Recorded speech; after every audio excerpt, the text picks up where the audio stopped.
পুরান bus stand থেকে মঠবাড়িয়াগামী বাসে উঠে ৮০ টাকা দিয়ে নেমে যাবেন তুষখালী লঞ্চঘাট। সেখান থেকে ৩০ টাকা রিক্সা ভাড়া বা অটো ভাড়া দিয়ে আপনি চলে যাবেন হরিণপালা ইকো পার্কে।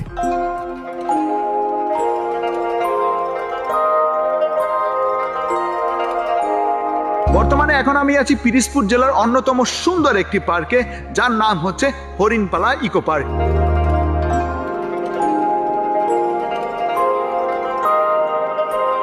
আমার পিছনে যেটি দেখতে পাচ্ছেন এটি হচ্ছে দিঘির মধ্যে খুব সুন্দর একটি ভিউ পয়েন্ট। আপনি এখানে দাঁড়িয়ে ছবি তুললে ছবিগুলো খুব সুন্দর হবে, দূর থেকে অনেক সুন্দর দেখা যায়, আর এখানে দাঁড়িয়ে আর কি চারপাশটাকে খুব ভালো করে উপভোগ করা যায়।